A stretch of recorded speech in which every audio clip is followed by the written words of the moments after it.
Everyone has an opinion about Canadian federal politics. Oh, yeah. How many kids did you molest with Jeffrey Epstein? What? Cut it out. Get out of here. Liberal leader Mark Carney was once again caught being dishonest on national TV today.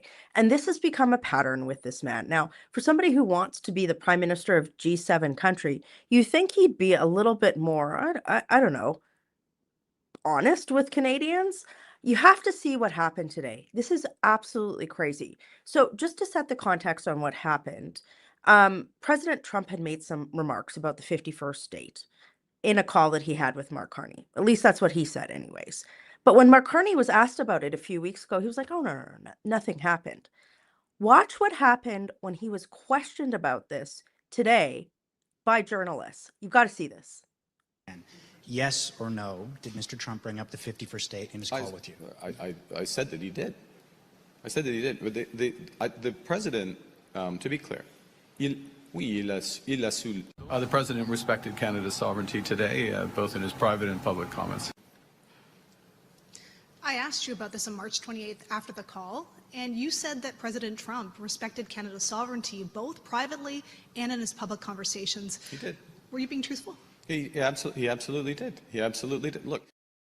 So when someone on my campaign watched this today, they made the comment that he seemed like one of their younger children when they're caught in a lie, right?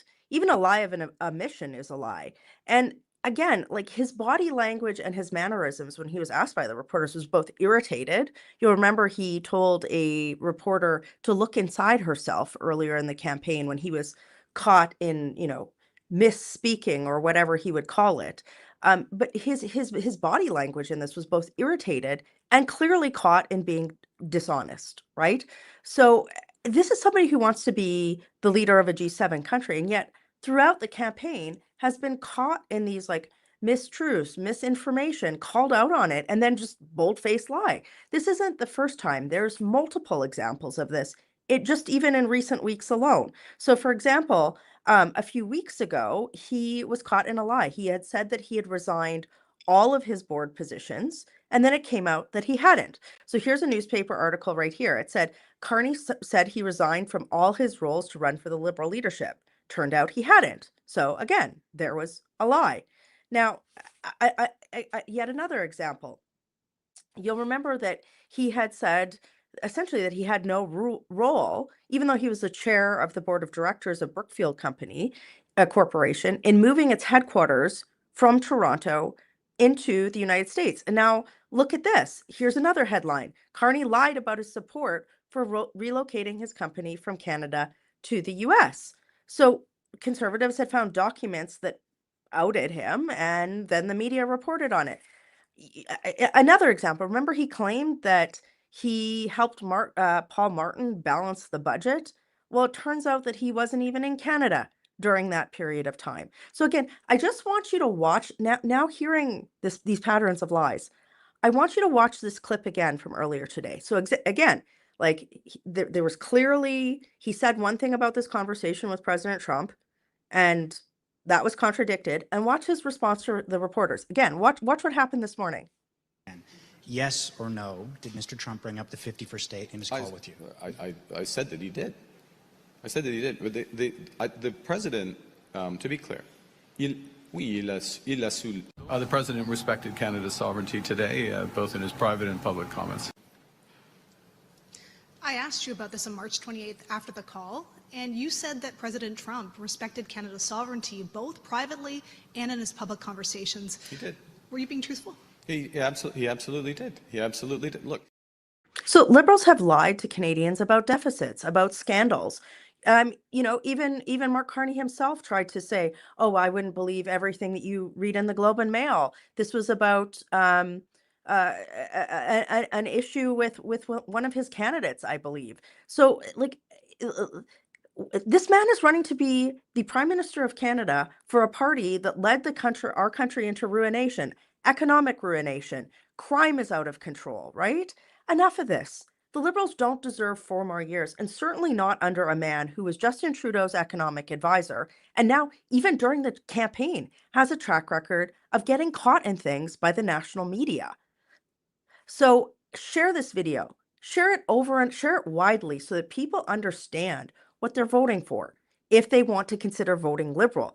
Instead, what we need is a positive conservative plan to make life more affordable and address crime in this country. You can read more about that plan on conservative.ca, but it's so important for people to see exactly the type of things that Mark Carney does. And if he's going to do stuff like this in the middle of a federal election, imagine what he's going to do with budgets and deficits, his massive deficits that they're going to rack up.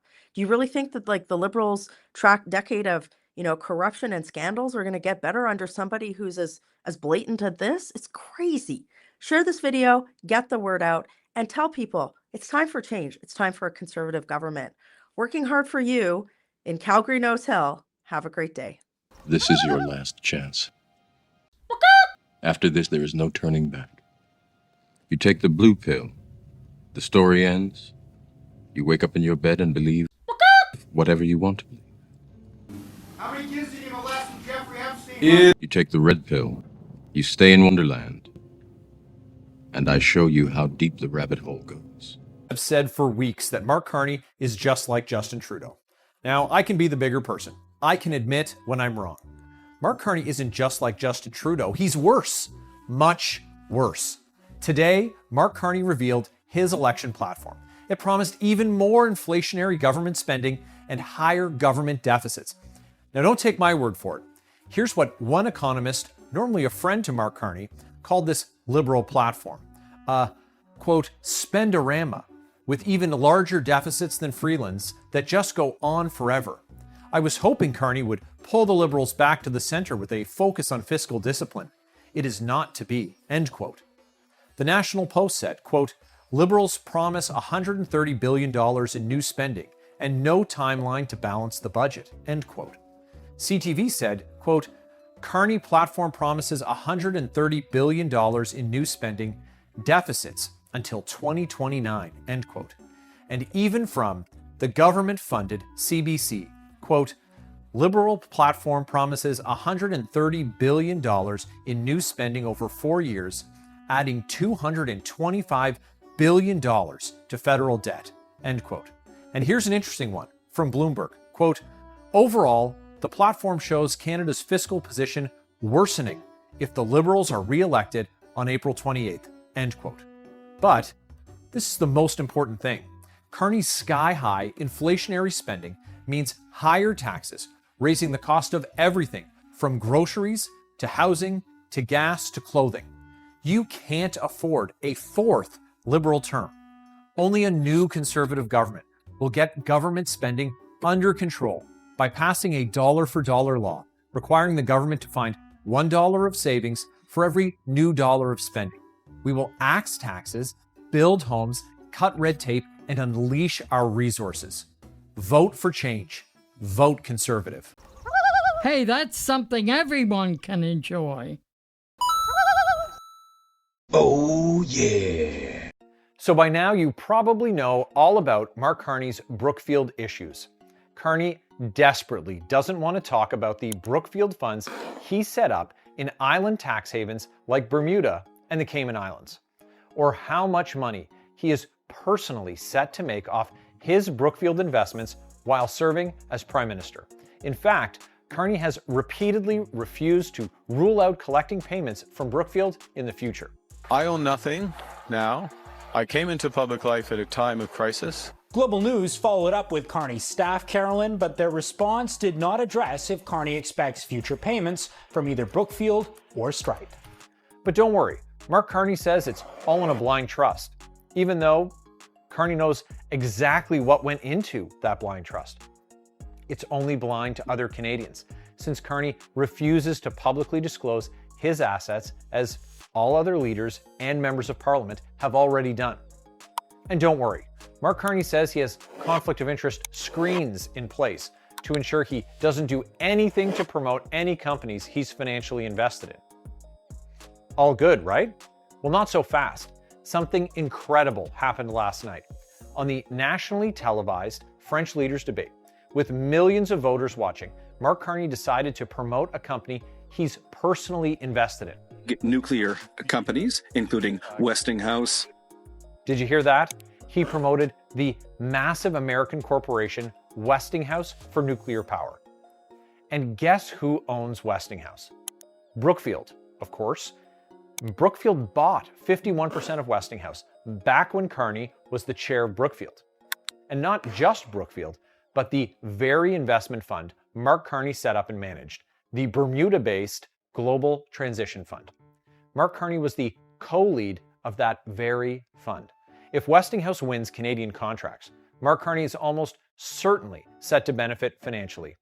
We're potentially talking about billions of tax dollars here. And on national television, Mark Carney just happens to promote Brookfield-owned Westinghouse. Big nuclear companies, including Westinghouse. You almost can't make this up, except, of course, we're dealing with the same old Liberal Party, so it's completely believable. And what other Liberal policies are likely to promote Brookfield investments? Heat pumps, modular housing, solar panels, wind turbines? Well, Mark Carney already has a history of doing this. Last year, Carney openly bragged about using his political connections to push so-called green jet fuel to the benefit of Brookfield's bottom line. I do spend some time advising on what, again, pro bono, but advising on the types of policies that are going to have maximum impacts for investors. So I'll give you an example. What's happened in the UK, the EU, is they've said to major airlines, look, if you're flying in and out of Heathrow or wherever, you have to have 10% of your load has to be sustainable aviation fuel by, I think it's 2030. In that case, we Brookfield put $1 billion to work there, and it's a fantastic opportunity. And in the United Kingdom, Carney was caught lobbying his friends for heat pump subsidies to help a Brookfield-owned company called HomeServe. And now, Mark Carney wants to run the entire federal government. And he just showed us all on national TV that he doesn't care about his conflicts of interest. In fact, he's flaunting them. For months, we've been demanding that Mark Carney disclose his assets and conflicts of interest before Canadians go and vote.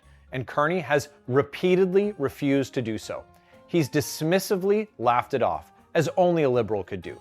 Canadians deserve so much better than the continued graft and corruption that would come with a fourth Liberal term. And there's only one party that can stop it: Pierre Poilievre and the Conservatives. Elbows up. Squiggle and squirm as you might, it is really hard to put lipstick on a pig. How many kids did you molest with Jeffrey Epstein? Welcome to the Great White North, aka Canadian Corner. How's it going, eh? Bob McKenzie's my brother Doug.